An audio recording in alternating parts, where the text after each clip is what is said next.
क्या पढ़ रहे थे? द्विघात समीकरण। क्या पढ़ रहे थे? द्विघात समीकरण। इसका व्यापक रूप बताए थे, क्या होता है? bx plus c क्या? इसमें हम बताए हुए थे कि a का मान 0 नहीं हो सकता है, क्योंकि a का मान अगर 0 होगा तो 0 से x स्क्वायर में गुना होगा, तो x स्क्वायर वाला टर्म क्या हो जाएगा? खत्म हो जाएगा, यानी ये 0 हो जाएगा, तो फिर द्विघात समीकरण नहीं ना बन पाएगा। तो इसलिए हम लोग इसको क्या कह सकते हैं? द्विघात समीकरण। लेकिन आज से हम लोग को पढ़ना है द्विघात समीकरण का शब्द समस्या। क्या पढ़ना है? शब्द समस्या, जिसको इंग्लिश में क्या बोलते हैं? Words problem. Words problem.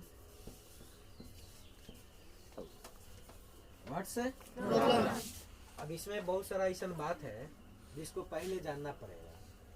इसके पहले वाला जो शब्द समस्या हम लोग पढ़े थे उसमें बहुत सारा बेसिकली बात बताए हुए थे, बताए थे ना? इसी प्रकार से हम लोग इस चैप्टर में भी कुछ बेसिकली बातें हैं वो जानेंगे कि इस चैप्टर में क्या हम लोग को मिलेगा शब्द समस्या के रूप में, क्वेश्चन में क्या मिलेगा। तो सबसे पहले इसमें हम लोग को मिलेगा क्रमागत या लगातार। क्रमागत या लगातार, यानी क्रमागत संख्या का है या लगातार संख्या का है। क्रमागत संख्या का है या लगातार। तो अगर क्रमागत संख्या बोले, क्रमागत, देखिए क्रमागत या लगातार,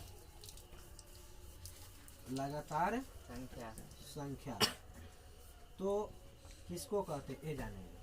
क्रमागत या लगातार संख्या का मतलब होता है एक के बाद एक, यानी उसमें थोड़ा भी गैपिंग नहीं होना चाहिए, लगातार होना चाहिए। जैसे 1 2 3 4 5 6 7 डॉट डॉट।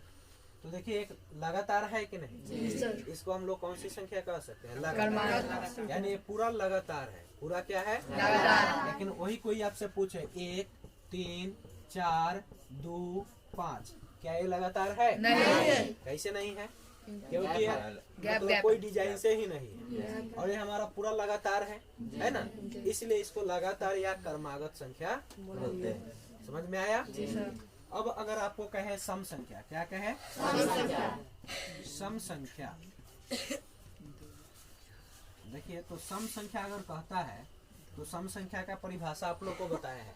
वैसी संख्या जो 2 से पूरा कट जाता है उसे क्या कहते हैं? क्या कहते हैं? सम संख्या। फिर विषम संख्या का भी परिभाषा बताए हुए हैं। वैसी संख्या जो 2 से पूरा ना कटे उसे क्या कहते हैं? विषम संख्या। क्या?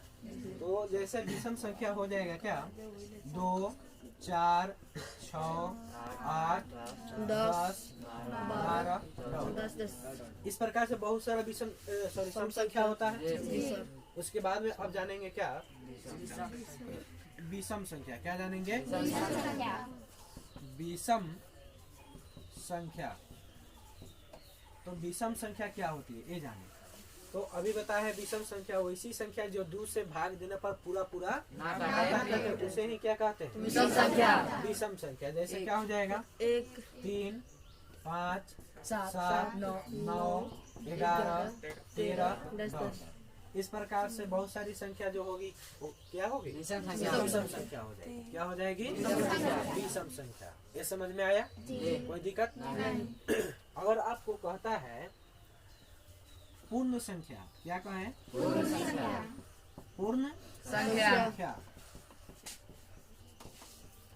पूर्ण संख्या या धनात्मक संख्या। पूर्ण संख्या या धनात्मक संख्या। तो ये देखिए क्या होता है। जैसे 1 2 3 4 ये सब क्या है? धनात्मक संख्या है। ये सब क्या है? इसको हम लोग प्राकृत संख्या भी बोल सकते हैं। क्या बोल सकते हैं? प्राकृत संख्या। क्या बोल सकते हैं? प्राकृत संख्या। और एक पूर्ण संख्या है तो शून्य से भी शुरुआत होती है, आप लोग को पता है। तो देखिए अब यहाँ पर है क्या? प्राकृत संख्या। क्या है? प्राकृत संख्या। जैसे प्राकृत संख्या का परिभाषा बताए हुए हैं। गिनती की संख्या को क्या कहते हैं? गिनती की संख्या को क्या कहते हैं? प्राकृत संख्या। तो यहाँ पर क्या हो जाएगा बताइए? 1 2 3 4 5 6 7 ये सभी संख्याएं क्या है? प्राकृत संख्या। इस सब संख्या को क्या बोलते हैं? सब बोलो, क्या बोलेंगे? और जानेंगे कि व्युत्क्रम क्या होता है। ठीक है, कि व्युत्क्रम संख्या किसे बोलते हैं। देखिए यहाँ पर लिख रहे हैं व्युत्क्रम। क्या है?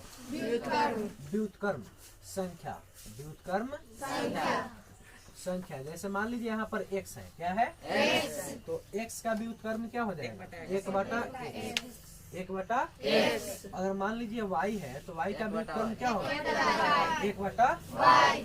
लेकिन यही अगर संख्या के रूप में रहे, जैसे मान लीजिए 2/3 है। 2 क्या है? तो इसका व्युत्क्रम क्या हो जाएगा? 3/2। क्या हो जाएगा? और मान लीजिए 4/3 है तो इसका व्युत्क्रम क्या होगा? और मान लीजिए 5/6 है तो इसका व्युत्क्रम क्या होगा? 6/5। और मान लीजिए -2/5 है तो इसका व्युत्क्रम क्या होगा? -5/2। ये सभी संख्या क्या है? व्युत्क्रम संख्या। सब कौन संख्या है? व्युत्क्रम संख्या है। इतना आया समझ में? किसी को दिक्कत? अब हम लोग जानेंगे कि वर्ग क्या होता है। यानी जब दो संख्या दिया हुआ रहेगा तो उसका वर्ग किस प्रकार से कहेंगे। यानी दो संख्या आपको मान लो दे दिया है, एक दे दिया है x और दूसरी का दे दिया है x+1। पहले का क्या दिया है? x और दूसरी का दे दिया है क्या? x+1। और दोनों के बोले कि इसके वर्गों का योगफल, तो इसका वर्ग का योगफल कैसे करते हैं। तो देखिए सबसे पहले लिखेंगे वर्गों का योगफल। मान लीजिए यहाँ पर कोई संख्या अभी नहीं है तो यहाँ पर पहला संख्या का स्क्वायर और प्लस क्या?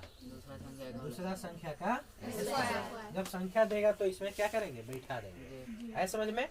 यानी जब कहे वर्गों का योगफल, क्या चीज का? वर्गों का योगफल, तब दो संख्या दिया रहेगा तब तो उसका योगफल होगा। एक संख्या का योगफल निकल सकता है? नहीं निकलेगा। तो इस प्रकार से हम लोग लिखेंगे। जैसे मान लीजिए अगर संख्या को दे दिया है x, क्या दिया है? पहला संख्या x है और दूसरा संख्या x+1 है। दूसरा संख्या क्या है? x+1। तो हम लोग ऐसे लिख सकते हैं x का स्क्वायर प्लस x+1 का x+1 का। समझ में आया? अरे किसी को दिक्कत? उसके बाद में अगर आपको कहे सम संख्या है या कहे कि क्रमागत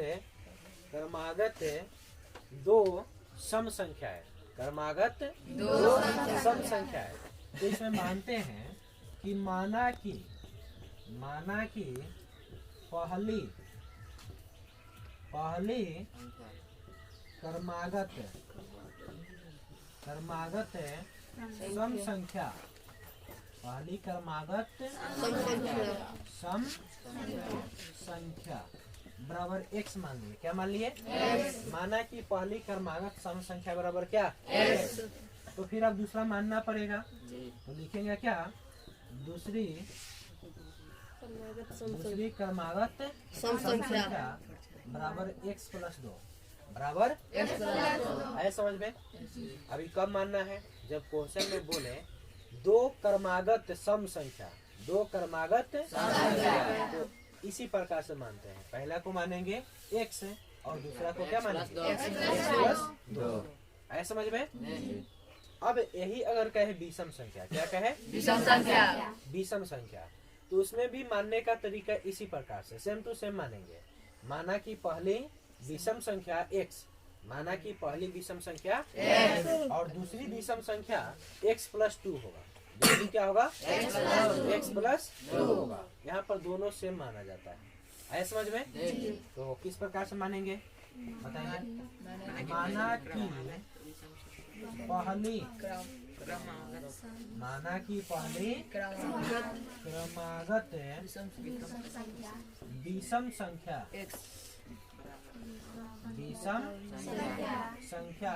बराबर क्या x है और दूसरी क्या हो जाएगी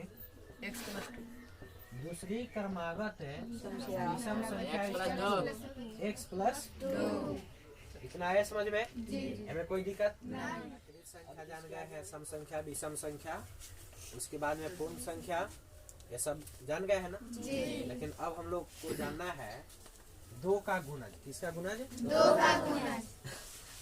का गुणज। देखिए दो के गुणज का मतलब क्या होता है, यानी दो से जो संख्या कट जाती है वह उसका क्या कहलाता है? गुणज कहलाता है। क्या कहलाता है?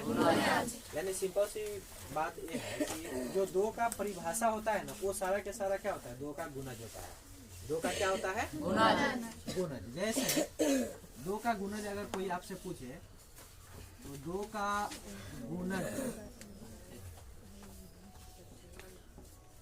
गुणज क्या हो जाएगा बताइए? 2 4 6 8 10 डॉट। ये सब क्या है? दो का गुणज। ये सब क्या है? दो का गुणज। लेकिन क्वेश्चन में अगर आपको कहे कि दो संख्या है, कितना संख्या है?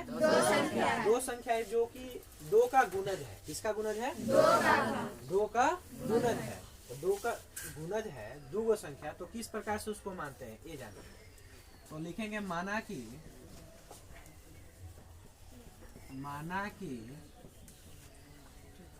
कि दो का पहला गुणज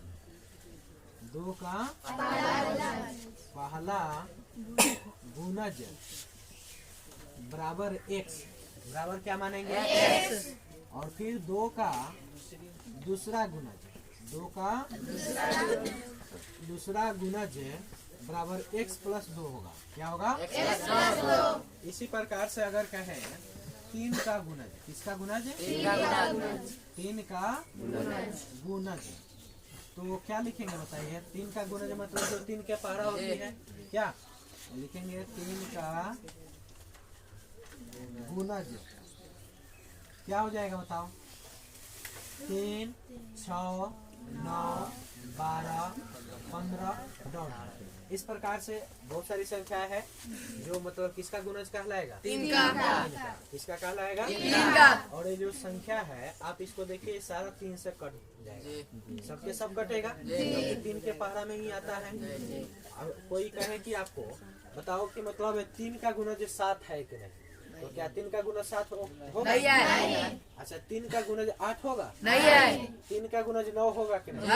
होगा, क्योंकि 9 तो 3 के पहरा में आता है। इसी प्रकार से अगर 4 का गुणज पूछा जाए तो 4 का गुणज क्या होगा? 4 8 12 16 20 डॉट। इस प्रकार से बहुत सारी संख्याएं होगी क्या। अब कोई आपसे कहे कि 4 का गुणज 10 है कि नहीं, तो बताओ 4 का गुणज 10 होगा? नहीं। क्यों नहीं होगा? क्योंकि पूरा नहीं कटेगा, पूरा नहीं, इसलिए 4 का गुणज नहीं है। तो गुणज समझ में आया? नहीं आया? आ गया? किसी को दिक्कत? तो अब देखिए गुणज तो सभी को समझ में आ गया, इसमें किसी को दिक्कत है? नहीं ना है। अब आप लोग को हम विवेचक का फॉर्मूला बताए हुए थे। विवेचक का फॉर्मूला बताए थे क्या होता है? डी बराबर बी स्क्वायर माइनस 4ac। ये किसका फॉर्मूला हुआ? किसका फॉर्मूला? विवेचक यानी विवेचक यानी जिसको क्या चीज से सूचित कर रहे हैं? क्या चीज से सूचित कर रहे हैं? तो डी बराबर क्या होता है? बी। उसके बाद में हम द्विघात सूत्र बताए थे, x बराबर क्या होता है? रूट अंडर डी बटा क्या होता है? 2a। इसी को दो भाग में लिखते हैं किस प्रकार से? यानी आप लोग को हम बताए थे कि द्विघात समीकरण के 2 शून्यक होते हैं। द्विघात समीकरण के कितने शून्यक होते हैं? 2। पहला अल्फा होता है और दूसरा क्या होता है? बीटा। क्या होता है? बीटा। तो इसी को दो भाग में लिखा जाएगा। अल्फा बराबर क्या होगा minus B plus root under B, अब बटा क्या 2a बटा क्या होगा फिर बीटा बराबर क्या हो जाएगा minus B minus root under B, अब बटा क्या 2a। तो ये मतलब द्विघात समीकरण के शून्य का फॉर्मूला हो गया। इसमें किसी को दिक्कत नहीं। अब आपको बताए थे कि जब द्विघात समीकरण का विवेचक का मान 0 हो, क्या हो 0 हो, तब उसका अल्फा और बीटा का मान इस प्रकार से होता है। अल्फा बराबर माइनस बी बटा 2a और बीटा बराबर माइनस बी बटा क्या 2a, यानी इसका मूल आपस में क्या होता है इसका मूल आपस में क्या होता है कब जब b का मान 0 हो, जब b का मान क्या हो 0 हो, तो उसका मूल मतलब आपस में क्या होता है समान होता है। उसका मूल आपस में क्या होता है मान लीजिए पहले का 2 आया है तो दूसरे का भी क्या आएगा 2। पहले का अगर 1/2 आया तो दूसरे का भी 1/2 क्या आएगा 2 आएगा। समझ में आया? यानी जब d का मान 0 हो तो उसके मूल आपस में बराबर होते हैं, तब उसके मूल आपस में क्या होते हैं समझ में सबको आया? इसमें किसी को दिक्कत नहीं। अब देखिए आप लोग को ये भी पता है कि a प्लस बी का होल स्क्वायर क्या होता है। अब a प्लस बी का होल स्क्वायर क्या होता है प्लस 2ab प्लस क्या प्लस क्या होता है ये सारा फॉर्मूला हम सीधे कराए थे इसके पहले वाले चैप्टर में, याद है ना। तो a प्लस बी का होल स्क्वायर हो गया a square plus 2ab plus क्या b। इसी प्रकार से a माइनस बी का होल स्क्वायर क्या होगा a स्क्वायर माइनस 2ab अब प्लस क्या प्लस क्या होगा b स्क्वायर। ये समझ में आया? किसी को दिक्कत? यानी a माइनस बी का होल स्क्वायर क्या होगा a square minus 2ab plus b square. समझ में आया? किसी को दिक्कत नहीं। अब आप लोग को एक और फॉर्मूला पता है, एक a square minus B square, a square minus B square equal to formula क्या होगा a minus B into a plus B, a minus B into क्या a प्लस बी। हमें किसी को दिक्कत? इतना सबको समझ में आया कि नहीं आया? आ गया है? कोई दिक्कत? अब देखिए इसके आगे इसमें हम लोग थोड़ा त्रिभुज के बारे में जानेंगे, और वो भी कौन सा त्रिभुज समकोण त्रिभुज के बारे में। किसके बारे में? जैसे त्रिभुज के बारे में आप लोगों को पता है कि त्रिभुज 2 भाग में बटा है। कितने भाग में बटा है? एक भुजा के आधार पर और एक कोण के आधार पर। एक भुजा के आधार पर और एक कोण के आधार पर। तो भुजा के आधार पर कौन कौन होता है? समबाहु त्रिभुज, विषमबाहु त्रिभुज और समद्विबाहु त्रिभुज। क्या होता है? समद्विबाहु त्रिभुज। तो इसमें हम लोग को जानना है समकोण त्रिभुज। कौन त्रिभुज जानना है? समकोण त्रिभुज। समकोण त्रिभुज देखिए, अब समकोण त्रिभुज तो आप लोग को पता है किस प्रकार से होता है। इसका एक कोण कै डिग्री का होता है 90 डिग्री का। कै डिग्री का? तब इसको क्या बोलते हैं? समकोण त्रिभुज। क्या बोलते हैं? तो इसको a, इसको b और इसको क्या बोलेंगे c। तो a b और क्या हो गया जिसका एक कोण कै डिग्री 90 डिग्री का हो गया। कै डिग्री का हो गया 90। अब आप लोग को पता है कि इसको कर्ण बोलते हैं। क्या बोलते हैं? कर्ण। क्या बोलते हैं? जिसको इंग्लिश में हाइपोटेनस बोलते हैं। क्या बोलते हैं? हाइपोटेनस। इसको क्या चीज से सूचित करते हैं? एच से। कथी से? कैपिटल एच की स्मॉल एच, स्मॉल एच से सूचित करते हैं। ठीक है। अब इसको आधार बोलते हैं। क्या बोलते हैं? आधार। क्या बोला जाता है? जिसको इंग्लिश में क्या बोलते हैं? बेस। क्या बोलते हैं? बेस। क्या बोलते हैं? इसको क्या चीज से? बी से। क्या चीज से सूचित करते हैं? बी से। उसके बाद में इसको बोलते हैं लंब। क्या बोलते हैं? लंब। क्या बोला जाएगा? जिसको इंग्लिश में क्या बोलते हैं? परपेंडिकुलर। क्या बोलते हैं? क्या बोलते हैं? जिसको पी से सूचित करते हैं। कभी से करते हैं? पी से। इतना समझ में आया? तो आप लोग को पता है कि इसका फॉर्मूला क्या होता है? कर्व स्क्वायर इक्वल टू लंब स्क्वायर प्लस आधार स्क्वायर। कर्ण स्क्वायर इक्वल टू लंब स्क्वायर प्लस आधार स्क्वायर। इसको पाइथागोरस प्रमेय भी बोला जाता है। आप लोग को आगे चल के मतलब जब ज्यामिति पढ़ाएंगे थ्योरम सब सिद्ध कराएंगे, उसमें इसको सिद्ध भी करवाएंगे कि पाइथागोरस प्रमेय आखिर होता कैसे। बात समझे? तो इंतजार कीजिए उस दिन का कि कब हम लोग इसको सीखेंगे। देखिए यहाँ पर हो जाएगा कर्ण स्क्वायर इक्वल टू लंब स्क्वायर आधार। तो कर्ण को क्या चीज से लिखते हैं? एच से। क्या चीज से? एच स्क्वायर इक्वल टू क्या हो जाएगा? B square plus B square. अब आप लोग को एक बात बताए हुए हैं कि जब प्लस बराबर के इधर आता है तो क्या बनता है? माइनस। क्या बनता है? माइनस। और जब माइनस बराबर की इधर आता है प्लस क्या बनता है? और गुना बराबर की इधर आता है भाग क्या बनता है? और भाग बराबर की इधर आता है तो क्या बनता है? गुना क्या बनता है? और स्क्वायर बराबर की इधर आता है रूट क्या बनता है? और रूट बराबर की इधर आता है स्क्वायर क्या बनता है? स्क्वायर। इतना सबको पता है? इसमें कोई दिक्कत नहीं। तो अब देखो यहाँ पर स्क्वायर है। क्या चीज है? स्क्वायर है। स्क्वायर को इधर भेजेंगे तो क्या बनेगा? क्या बनेगा? रूट बनेगा। तो h बराबर है रूट अंदर है स्क्वायर प्लस क्या होगा? B square plus B square. इतना समझ में आया? अब देखिए h बराबर तो हम लोग का फॉर्मूला हो गया रूट अंदर P square plus B square. ठीक इसी प्रकार से हम लोग का p का निकालेंगे और फिर b का निकालेंगे। तो देखो बी स्क्वायर प्लस में कथी में है? इसको इधर भेजेंगे तो कथी में हो जाएगा? अब देखो इसको उठा के न ले आएंगे यानी कि हो जाएगा P square equal to H square minus क्या? माइनस क्या हो जाएगा? अब स्क्वायर को न भेजेंगे तो क्या बनेगा? रूट बन जाएगा। क्या बनेगा? पी बराबर रूट अंदर माइनस क्या? समझ में आया? किसी को दिक्कत? तो अब h और p का तो पता हो गया। अब किसका चाहिए? b का। किसका चाहिए? b का। तो अब p स्क्वायर प्लस में इसको इधर भेजेंगे तो क्या चीज में होगा? तो b square equal to h square minus क्या? b square. स्क्वायर इधर आएगा तो क्या? रूट अंदर है। समझ में? इसमें आप लोगों को पता है कि सबसे बड़ा का कर्ण होता है। सबसे बड़ा क्या होता है? इसीलिए कर्ण में से ही सबको घटाते हैं। समझ में आया? किसी को दिक्कत? और देखिए इस चैप्टर को पढ़ने के लिए जितना सारा बेसिकली बात था हम लोग इस क्लास में जान चुके। अब इसके आगे हम लोग क्वेश्चन बनाएंगे यानी चैप्टर में क्वेश्चन किस प्रकार से दिया है उस पर जो आपका थ्योरी है वो दिया जाएगा।